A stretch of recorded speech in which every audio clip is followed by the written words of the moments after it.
ያጠቃ ፖሊሲ ነው ሀገሪቱ ውስጥ አንተን ማጥቃት፣ ህግ ነው ኦርቶዶክስን ማዋረድ ማጥቃት፣ መንግስታዊ አቋም ነው።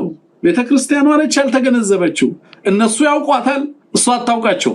ለአሁኑ ሁለንተናዊ ሰቆቃና ግድያ በዚህ መልኩ እንደሚቀጥል የሚያሳይ 8 መሰረታዊ ሰፊ ምክንያቶችን በዝርዝር መተንተን እንችላለን ይላል። አንዳቸውም የሚጣል ነገር የላቸውም። ለኔ ሙሉ ለሙሉ ኢንዶርስ አደርጋቸዋለሁ። አንደኛው የዚህ ጥቃት መሰረታዊ ምንጭ የሚቀዳው ከመንግስት ርዕዮተ ዓለማዊ መነጽር ወይንም አይዲዮሎጂካል ፍሬምወርክ በመነሳት ነው። የኢትዮጵያ ኦርቶዶክስ ቤተክርስቲያንን ይሄ አገዛዝ እንዴት ያያታል? በጣም ክሪቲካል ነው። ከዚህ መዋቅር ከዚህ አይዲዮሎጂካል መዋቅርነት የሚነሳ ነው። የኢትዮጵያ ኦርቶዶክስ ቤተክርስቲያንን አገዛዙ የሚመለከታት እንደ አይዲዮሎጂካል ትሬት ነው። ርዕዮተ ዓለማዊ ተቃርኖ፣ የብልጽግና መንግስት ቁጥር 1 ስጋት ነች ቤተክርስቲያን። እንዴት? ብልጽግና ይዞት የመጣው ፊሎሶፊ ርዕዮተ ዓለም፣ ኢኮኖሚያዊ መነጽርና ፍልስፍና የኢትዮጵያ ኦርቶዶክስ ቤተክርስቲያንን በመፈረጅ ላይ የተመሰረተ ነው። ይሄንን ያልኩት የዛሬ 6 ዓመት 7 ዓመት ነው። ገና ብልጽግና በመጣ በ6 ወር በ7 ወር ውስጥ የአብይ አህመድን 3-4 ንግግሮች የተረዳ ሰው በደንብ ግለሰቡ ምን እንደሚፈልግ በግልጽ መገንዘብ ይችላል። የመጀመሪያውና መሰረታዊ ምክንያት አሁን ያለው ፖለቲካዊ ስርዓት በስልጣን ላይ ያለው ከፍተኛ አመራር የኦርቶዶክስ ቤተክርስቲያንን ታሪካዊ ሚና፣ አስተዋጽኦና ምዕመናንን የሚያይበት ርዕዮተ ዓለም መነጽር በጣም በጣም ክሪቲካል። የአሁኑ መንግስት ድህነትን፣ ኋላ ቀርነትንና የትናንትን ታሪክ ተያያዥ አድርጎ በሚስለው ትረካ ውስጥ የኦርቶዶክስ ቤተክርስቲያን እንደ ዋና ተዋናይ ተደርጋ ተፈርጃለች። ችግር ድህነትና ማንኛውም ኋላ ቀርነት ጋር ተያይዞ አብዛኞቹን ነገሮች የሚያነሳው እነዚህ ነገሮች ሀገሪቱ ከምትከተላቸው መንፈሳዊ እሴቶች በተለይም ደግሞ ኦርቶዶክስ ቤተክርስቲያንን የድህነት ዘበኛ አድርጎ በመፈረጅ የሚነሳ ትርክት ነው። በጣም አደገኛ ትርክት ነው። ይህ አስተሳሰብ በይስሙላ የሚነገር ሳይሆን በጠቅላይ ሚኒስትሩ ራሳቸው በጻፉት የመደመር መጽሐፍ ላይ በግልጽ ተቀምጦ ይገኛል። በመጽሐፉ ውስጥ ለሀገር እድገትና ስለ ብልጽግና አስተሳሰብ የሚመቸው የፕሮቴስታንት ወርክ ኤቲክ ነው እንደሆነና የኦርቶዶክስ አስተሳሰብ ግን ከዚህ ጋር እንደማይገጥም ስልታዊ በሆነ መንገድ ተቀምጧል። ይህ ርዕዮተ ዓለማዊ አቋም ወደ መንግስት ቢሮክራሲነትና አስተዳደራዊነት የመንግስት መዋቅርነት ሲወርድ ምዕመኑ ከሃይማኖቱ መነጠልና የማዳከም ትልቅ ፕሮጀክት ሆኖ እንዲቀረጽ አድርጎታል። Why Ethiopia is poor? Because ኢትዮጵያ የኦርቶዶክስ እምነት ተከታይ በስፋት የሚኖርባት ሀገር ስለሆነች ነው የሚል ድምዳሜ፣ መንግስታዊ ድምዳሜ ተይዟል። ኢትዮጵያ ኢኮኖሚ ሪፎርም አደረገች ሲባል በቂ ስላልሆነ ባህሏ ላይም ጦርነት አውጇል። ብልጽግና እሴቶቿ ላይም ጦርነት አውጇል። እነዚህ እሴቶች ብልጽግና ጸር ተደርገው ተወስደዋል። በጣም አደገኛ ነው። ይህ ርዕዮተ ዓለማዊ አቋም ወደ ታችኛው የመንግስት መዋቅር ሲወርድ ምዕመኑን በአንድ በሌላ መንገድ ጫና በማሳደር ከሃይማኖቱ የመገንጠልና ማዳከም ትልቅ ፕሮጀክት ሆኖ እንዲቀረጽ አድርጎታል። አንዳንድ የአማራ ክልል ዞኖች ውስጥም ጭምር እምነታችሁን ካልቀየራችሁ በስተቀር እርዳታና የእርዳታ ድጋፍ አንሰጣችሁም የሚል አስተሳሰብ፣ መንግስታዊ አስተሳሰብ አሰራር ወርዷል። በጦርነት ያልቻለውን በእርዳታ ለመጣል ጥረት ያደረገ ነው። ይሄንን አስተሳሰብ የሀገሪቱ የማክሮ ኢኮኖሚ ለውጥና የማክሮ ኢኮኖሚ ለውጥ አደጋ አድርጎ አስቀምጦታል። ነምበር 1 ካልቸራል ትሬት የሚዋጋን ባህል ብሎ ያስቀመጠው እሱን። የቤተ ክርስቲያኑ አስተምሮን አብይ አህመድ በተደጋጋሚ የጠንቋይ የደብተራ ስርዓት የመንግስት ሲሰባበር ያዩት ትልቅ አለት ወይንም የሰሜን ዛር ሃይማኖት እያሉ ካለ ምንም ተጠያቂነት በአደባባይ ሂዩሚሌት በማድረግ ምዕመናኑን ያሸማቅቃሉ። ኖት ኦንሊ ዛት አብይ አህመድ በስልጣን ከመጣ ጀምሮ በርካታ የሃይማኖት አባቶች ካህናት እየተያዙ በጥፊ እየተመቱ ዶሮ አስይዘዋቸው ሟርት ሲሰሩ ተገኙ። ጥንቆላ ሲያደርጉ ተገኙ። ከኢሬቻ በዓል ማግስት እንደዚህ ሲያደርጉ ተያዙ። እዚህ አካባቢ ላይ እያሉ እያዋረዱ በሚዲያ ጭምር እየተቀረጹ እንዲለቀቁ በጣም መጠነ ሰፊ ጥቃት አስተናግዳለች ቤተክርስቲያኗ። በተለያዩ የሀገሪቱ ክፍሎች የፌደራል መስሪያ ቤትም ሆነ በተለያዩ የሀገሪቱ ክፍሎች ኦርቶዶክስ ሆኖ የመንግስት ስራ ማግኘት፣ በተለይም በኃላፊነት ቦታ መስራት ልክ እንደ ደቡብ አፍሪካ አፓርታይድ ስርዓት ከባድ ጥቁር ሆኖ እንደመሾም አደገኛ ሁኔታ ሆኖ ተቀምጧል። እኔ በተለያዩ ክልሎች ውስጥ ኢትዮጵያ ውስጥ ምንድነው ያልኩት? የአደባባይ በዓላት በቅርብ ጊዜያቶች ውስጥ ይከለከላሉ። ጥምቀትን፣ ፋሲካ፣ መስቀልን፣ ሌሎች የደመራ በዓልን ጨምሮ ክርስቲያኖች መስቀል አድርገው ክራ ደንገታቸው ላይ አድርገው ክርስቲያኖች መንቀሳቀስ የማይችሉበት ጊዜ ይመጣል።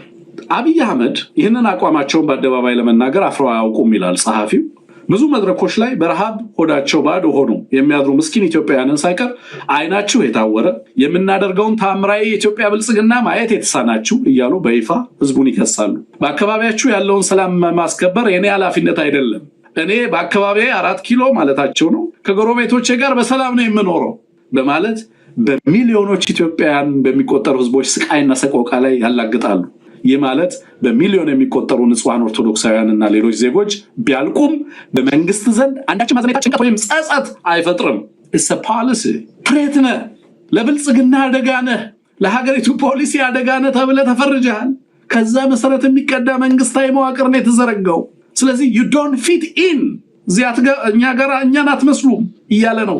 ይህ አሰቃቂ እውነታ ይበልጥ አደገኛ የሚያደርገው የውስጥ ሃይማኖታዊ አተረጓጎማቸው ነው።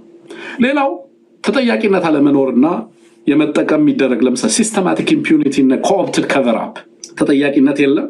ከዛ ባሻገር ደግሞ የውስጥ ሰዎችን በመጠቀም የሚደረግ የገጽታ ግንባታ የመጀመሪያዎቹ አውጋዥ ሆነው የሚመጡት ይህንን ጥቃት ራሳቸው ኦርቶዶክሶች ናቸው። ጥቃቱን ሌላ ትርጉም ይሰጡታል። ለምሳሌ ጽንፈኛ ኃይሎች ቤተክርስቲያን ውስጥ ነው መሳሪያ የሚያከማቹት እያለ ይናገራል አብይ አህመድ መጥቶ። የሃይማኖት አባቶቹ ዘረኞች ናቸው ምናምን ይላሉ። ኮታ በብሔሮቻችን መጠን ቤተክርስቲያኖች ውስጥ ኮታ ይምጣ ምናምን ይላሉ። የሃይማኖት አባቶችን እና ምዕመናኑ መካከል ሃይማኖታዊ መስተጋብር ሳይሆን አባታዊ መስተጋብር ሳይሆን መንፈሳዊ መስተጋብር ሳይሆን የጎሳ መስተጋብር እንዲፈጠር ቤተክርስቲያንና ምዕመናኗ ላይ በደል፣ ግድያና ስቃይ የሚፈጽሙ አካላት ላይ መንግስታዊ ተጠያቂነት እንዳይሰፍን እና ፈጽሞ ተጠያቂነት የለም። እንዳልኩት በነገራችን ላይ እንደውም በቤተ ክርስቲያኗ ላይ የምትፈጸመው በደል ይበልጥ ወደ ስልጣን መሰላል ለመውጣት የሚያስችል ሽልማት ኢንሰንቲቭ ይሰጣል አገዛዙ። ከላይ እንደተገለጸው በመንግስት ፖሊሲ ደረጃ የኦርቶዶክስ ቤተክርስቲያን የብልጽግና እንቅፋት ነች ብሎ ስለሚያምን እንደ አርሲው አይነት አሰቃቂ ሰቅጣጭ ወንጀል ሲፈጸም በህግ አግባብ ወንጀል ፈጻሚዎችን ከመቅጣት ይልቅ ለፈጻሚዎቹ ምን ያደርጋል? ከለላና ሽፋን ይሰጣል። ትንሽ ጩኸቱ ህዝቡን በጋራ የሚያንቀሳቅሰው መስሎ ከተሰማው ይሄንኑ ለማድበስበስና የሌሎች ሃይማኖቶች ተከታዮችን በቤተክርስቲያኗ ላይ ድጋሚ ያስነሳል። ቪክቲሞቹ ትሬት እንዲሆናሉ። ኢትዮጵያ ውስጥ አይታችኋል። የደረሰባቸውን ጉዳት ሁላ እንዳይናገሩ ይደረጋሉ። ቤተክርስቲያን ተቃጠለ፣ ሶዋት እዛ ጋር መስጊድ በማግስቱ ያቃጥልና ይሄው የሙስሊሞችም እንትን ብሏል። ስለዚህ ተነሱና ክርስቲያኖቹን አውግዙ ይልና ሙስሊሞችን ደግሞ ለማስነሳት ጥረት ሲያደርግ ትመለከታላችሁ። ቪክቲሞች ተፈናቅለው ሰለባ አድራሽ፣ ጥቃት አድራሽ ተደርገው ይከሰሳሉ። ሌላው ዲያቆናትን ፊት አውራሪ አድርጎ ያስቀምጣል ከፊት ለፊት። ለምሳሌ እንደ ዳንኤል ክብረት አይነት እኚህ ግለሰብ መንግስት ባለሟልና እዚህ ላይ የተጻፈውን ብዙ ማንሳት አልፈልግም። ብዙዎች በክርስቲያኖች ላይ የሚፈጸመውን ስልታዊ ግድያ በጽንፈኞች የተደራጀና ከውጭ የመጣ አጀንዳ አድርጎ በማቅረብ የመንግስትን ቀጥተኛ መዋቅራዊ እጅ ይሸፍናሉ። መንግስት አይደለም ጥቃቱ የደረሰው። ለምሳሌ ከቤተክርስቲያን ውስጥ ሆነው ሲተኩሱ ነው ቤተክርስቲያኑን ያወደም ነው ይላሉ። ከውስጥ ሆነው ሲተኩሱ ነው ያወደም ነው ማለት ምን ማለት ነው? ልትዋጋ ቤተክርስቲያን ሄደሃል ማለት። ለምሳሌ ውስጥ ሆነው የሚተኩሱ ሰዎች ለምን ተኮሱ አንተ ወደ ቤተክርስቲያኑ አካባቢ ካልሄድክ? እውነት ቢሆን እንኳን ተኮሱ ቢባል ቢኮዝ ያንን የጦርነት ቲያትር አካባቢ አድርገዋል ማለት ነው አይደል? ስለዚህ በምክንያት ቤተክርስቲያኑን ታወድመዋል፣ አብረህ ምዕመናኑን ታጠፋለህ፣ ከውስጥ ሆነው ሲተኩሱ አገኘናቸው ትላለህ ማለት ነው። ሌላኛው አራተኛው ምክንያት ሰብቨርሲቭ ኢንፊልትሬሽን ኦፍ ሊደርሺፕ፣ የቤተክርስቲያኗን ሃይማኖት መሪዎች ማዳከም፣ መጥለፍና መተካት።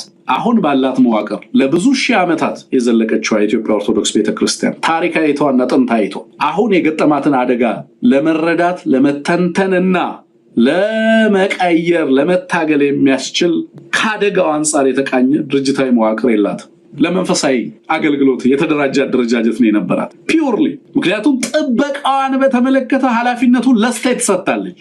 ስለዚህ ከውስጥ የሚመጣ ጥቃት ከመንግስት የሚመጣ ጥቃትን ታሳቢ ያደረገ መዋቅር የላትም። ያስተማረቻቸው ያሳደገቻቸው ልጆች አልጠበቋትም። ሁሉን ነገር የሰጠቻቸው ልጆች ሁሉን ነገር አልሰጧትም። በዚህም ምክንያት በቤተክርስቲያን ውስጥ እንደ ድሮ ለህዝብና ለሃይማኖት እውነት ፊት ለፊት ቆሞ የሚጋፈጥ መሪ ለማግኘት አስቸጋሪ ሆኖ መንግስት በሃይማኖት አባቶች ላይ በሚያደርገው በተራቀቀ የጥቅማ ጥቅም ስጋዊ ማስፈራሪያና መጥለፍ ኮኦፕሽን ስትራቴጂ ቤተክርስቲያኗ ለከፋ አደጋ እንድትጋለጥ ሆኗል። 5 ቤተክርስቲያንን እንደ ስልጣን የፖለቲካ ስጋት መቁጠር ሚዝ ኦፍ ዶሚኔሽን መንግስት የኢትዮጵያ መንግስት እያለ ራሱን የሚጠራው ኃይል የኢትዮጵያ ኦርቶዶክስ ቤተክርስቲያንን ሰፊ ህዝብ መሰረትና ታሪካዊ አንድነት የመጠቀም አቅም ለስልጣኔ ዋነኛ ስጋት ነው ብሎም ያምናል። ቤተክርስቲያኗ ከተጠናከረች አቅም ከፈጠረች ያላትን አቅም ከተገነዘበች በሀገሪቱ ፖለቲካ ላይ የሚኖራት ተጽዕኖ ቀላል አይደለም። በተለይ ተጋላጭ እንደሆነች ካወቀች ራሷን ለመከላከል ከተገደደች የሚኖራት ተጽዕኖ ቀላል አይደለም። ስለዚህ ቤተክርስቲያኗ በሚሊዮኖች የሚቆጠሩ ምዕመናንን በአንድ ሀገራዊ ሃይማኖታዊ ጥላ ስር ማሰባሰብ መቻሏ እንደ ትሬትነት እንድትቆጠር የመንግስት ተገዳዳሪ ኃይል ተደርጋ እንድትቆጠር አድርጓታል። የራሱን የከፋፋይ የብሔር ፖለቲካ ለማስቀጠልም ነምበር 1 ትሬት ተደርጋ ትወስዳለች። ስለዚህ የፖለቲካ የኢኮኖሚ መዋቅሩ የሀገራዊ መደላድሉ የፖለቲካዊ መደላድሉ እና ሌሎችም የመንግስታዊ መዋቅሩ የኢንስቲትዩሽናል መዋቅሮቹና ኮንተን አደጋ ተደርጋ ተፈርጃለች ቤተክርስቲያን ነው። በዚህም ምክንያት በከፍተኛ ጥቃት ውስጥ እንድታልፍ እየሆነች ትገኛለች። 6ኛ ዲሞግራፊክ ኢንጂነሪንግ እና ታክቲካል ፕሮቮኬሽን ወይንም የህዝብ ስብጥር ለውጥና ተቃውሞን የመለየት ሴራ በተለይ በኦሮሚያና በአዲስ አበባ ዙሪያ የታቀደ የህዝብ ስብጥር ለውጥ ወይንም የዚህ ዲሞግራፊክ ኢንጂነሪንግ ለማድረግ የሚሰራው ስልታዊ ሴራ አካል ተደርጎ የኦርቶዶክስ አማኞችን ከቀያቸው በማፈናቀል አብያተ ክርስቲያናትን ማፍረስ፣ ንብረታቸውን ማውደምና ግልጽ ግድያ በመፈጸም አማኙ ማህበረሰብ አካባቢውን ለቆ እንዲሰደድ በማድረግ የከተሞችን ዲሞግራፊ መለወጥ፣ የከተሞችን ስብጥር መለወጥ፣ የአካባቢን ስብጥር መለወጥ በማድረግም ቤተክርስቲያኗን እና ምዕመናኖቿን በፖለቲካ አይን በፈረጅ ፖለቲካል ሰልፍ በመስጠት አንድ ኦርቶዶክስ አማኝ እንደ አማኝ አይደለም የሚታየው፣ እንደ ፖለቲካል ኮሚኒቲ ነው የሚታየው። ከአንድ ፖለቲካ ማህበረሰብ እንደወጣ ተደርጎ ፖለቲከኛ ነው እሱ ኦርቶዶክስ ነኝ ይላል። መንግስት የሚያየው እንደ ኦርቶዶክስ ሳይሆን እንደ ፖለቲካ ስብስብ ነው የሚያየው። ከዛም አልፎ ለምሳሌ ኦሮሞ ሆኖ ኦርቶዶክስ መሆንን እንደ ነውር በማስመሰል በጣም የኦሮሞ ኦርቶዶክሶች በጣም ከፍተኛ ጥቃት ውስጥ ነው ያሉት። ባይዘው አብረው ጥቃቱን ካልተባበሩ በሚደርሰው ጥቃት ላይ አቋም ካልያዙ የነፍጠኛ ፈርደ ጎበና እየተባሉ የኦርቶዶክስ ተላላኪ የጽንፈኛ ተላላኪ እየተባሉ ይፈረጃሉ። ከኦርቶዶክስነታቸው ይልቅ ኦሮሞነታቸውን እንዲያደሉ እንዲበልጡ እንዲመርጡ ጫና ይደረግባቸዋል። ከፍተኛ የሆነ ጫና ኤንድ ወደ ሌሎች እንትኖች እንዲሄዱ ሲስተማቲካሊ ኢንሴንቲቫይዝ ይደረጋሉ። ከዚህ በተጨማሪ በአደባባይ የሚሰነዘሩ ሰብአዊ ውርደቶችን ሰብአዊነትን የሚያዋርዱ ስድቦችን ሆን ብሎ ምዕመናንን ለማስቆጣት ፕሮቮክ ለማድረግ ጥቅም ላይ ይውላል። ለምሳሌ አደባባዮችን መስቀል አደባባይ የምንላቸውን ይቀይራሉ፣ ሌሎች ስያሜዎች እንዲሰጡት ይደረጋል። በርካታ ጥቃቶች በርካታ ነገሮች ይፈጸማሉ። እነዛ ነገሮች ህዝብን እንዲያስቆጡ ይደረጋል። ህዝቡ ሲነሳ ደግሞ ለተጨማሪ ጥቃት እንዲዳረግ ይደረጋል። በዚህም የሚፈልጉትን እና ነጥለው ማጥቃት የሚፈልጉትን ኃይል እያጠቁ የቤተክርስቲያን ምዕመናንን ምናምን እያጠቁ ፍላጎቶቻቸው እንዲተገብሩ ያስችላቸዋል። ሌላው ኢንስቲትዩሽናላይዝድ ኤክስትሪሚዝም ነው።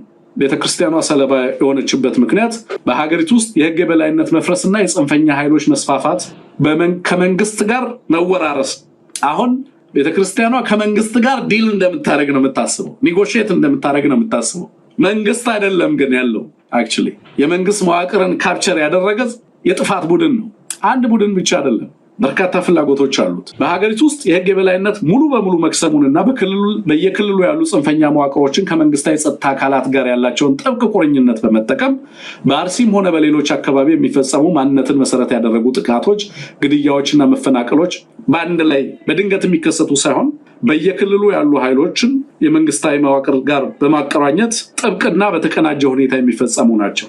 ቀደም እንዳልኩት ስቴት ካፕቸር አለ በአንድ በኩል። ሌላው የሌሎች በርካታ ኃይሎች ሲምባዮቲክ ሪሌሽንሺፕ አለ፣ ወይንም ደግሞ ተመጋጋቢና ተወራራሽ ፍላጎቶች አሉ። ለምሳሌ ወደ ሌሎች ሀገራት ለምሳሌ በሃይማኖት ኦርቶዶክስ እምነት ተከታይ ያልሆኑ ሀገራት ሲሄድ አብይ አህመድ በቀጥታ ይህ ሃይማኖት ለቀጠናው ህዝቦችና ባህላዊ ትስስር አደጋ መሆኑን ለነ ዩናይትድ አረብ ኤሚሬት ይናገራል። በዚህም በርካታ ትርጉም እንዲሰጠው ኢትዮጵያ ውስጥ የሚያደርገው ዘመቻ በርካታ ፍላጎቶችን ታሳቢ ያደረጉ መሆናቸውን ይገልጽላቸዋል። በሰሜን ኢትዮጵያ ጦርነት ሲያውጅ አብይ አህመድ ህግ የማስከበር ዘመቻ አይደለም የሚያደርገው። ለአንዳንዶቹ መንፈሳዊ ሚሽን አለው፣ ለአንዳንዶቹ ፖለቲካል ሚሽን አለው፣ ለአንዳንዶቹ ሌጋል ሚሽን አለው፣ ወይንም ህጋዊ ተልኮ፣ ፖለቲካዊ ተልኮ፣ መንፈሳዊ ተልኮ፣ በርካታ ተልኮዎች አሉት ጦርነቱ። ቤተክርስቲያኗ በጽናት በጋራ በአንድነት እንዳትከላከል ቀድሞ የነበሩ ዲቫይዶች አሉ። ስለዚህ የትግራይ ሲኖዶስ ብሎ እንዲወጣ ተደርጓል። የዚህኛውም የኦሮሞ ሲኖዶስ እያለ ቤተክርስቲያኗ በህብረትና በጋራ ጥቃቱን ተመልክታ እንዳትቋቋም፣ ህዝቦቿን ከጥቃት እንዳትከላከል ይደረጋል። በህዝብ ግብር የሚተዳደሩ ተቋማትን የጽንፈኝነት መፈልፈያ መጠበቂያ በመሆኑ ነባራዊ ሁኔታው ከዚህ አካላት ሰላምና እኩልነት፣ ፍትህን መጠበቅ ፍጹም የማይቻል ፖለቲካዊ የዋህነት ወይንም ፖለቲካል ናይቪቲ ነው ይላል። ሌላው ዓለም አቀፉ ማህበረሰብ ስልታዊ ዝምታና ግሎባል ብላይንድ ስፖት፣ ዝምታ የበርካታ ፍላጎቶች ድምር ውጤት። እቺ ስምንተኛዋ ፋክተር በደንብ ገብታኛለች፣ በደንብ አይቻታለሁ በደንብ እና ቤተክርስቲያኗ ጥቃቱን በፍጹም አብይ ወለድ ብቻ አድርጋ ማየቷ ሌላ የጥቃት ሰለባ እንድትሆን አድርጓታል። አብይ አስፈጻሚም ነው እና በርካታ ኃይሎች አሉ። ለእያንዳንዱ ኃይል ቃል ተገብቷል እና ቤተክርስቲያኗ ትንሽ የመደራጀት ነገር፣ ትንሽ ራሷን ለመከላከል ትንሽ መሰባሰብ ካሳየች በድፍረት የሚወጡ ቤተክርስቲያኗን ለማነወር የመጨረሻ ያለምንም ገደብ ቤተክርስቲያኗን ለማዋረድ ምንም ገደብ የሌላቸው መንግስት የሆኑ ኡስታዞች ይመጣሉ፣ መንግስት የሆኑ ሰባኪዎች ይመጣሉ፣ ዲያቆናትም ጭምር ይዘምታሉ። ቤተክርስቲያኗ ራሷን ህዝቦቿን በተወሰነ መንገድ ለማስተባበር ጥረት ካደረገች በዛ ልክ ይመጣል። እነዚህ 8 ምክንያቶች ለኔ በሚገባ እንደ ትልቅ አይዲዮሎጂ እንደ ቲዮሬቲካል ፍሬም እንበለው በተጨባጭ ሊተነተን የሚችል ኮንሰፕቹዋል ሞዴል አድርጌ የምወስደው ነው። ቤተክርስቲያኗ ለምን ትጠቃለች? ለምን ጥቃቱም እና አብይ ያስቆሙትም? ለምን መንግስታዊ አቅጣጫና ግብ ነው በራሱ መንግስት አብሮህ የማያለቅስበት ምክንያቱም ግብ ስለሆነ ሊያሳካ በእቅድ ከያዛቸው ጉዳዮች አንዱ ስለሆነ ሊያስቆመው እንደማይችል በመገንዘብ ሁለንተናዊ ለውጥ እንዲመጣ በሚደረግ ትግል ውስጥ አይንም ሳያሹ ለታላቅ ትግል ለታላቅ ለውጥ ኢትዮጵያ ውስጥ ህግ፣ ፍትህ፣ ስርዓት የሚኖርበትን እምነቶች በነፃነት ዜጎች በነፃነት የሚንቀሳቀሱበት ሁኔታ እንዲፈጠር አስቻይ ሁኔታዎችን ለመተግበር የሚያስችሉ ሁኔታዎችን ታሳቢ ያደረገ እንቅስቃሴ ለማድረግ ይረዳ ዘንድ ይሄንን ለግንዛቤያችሁ አቀረብን። እናልኩት ጽሁፉ በዶክተር ተመስገን የተዘጋጀ ነው።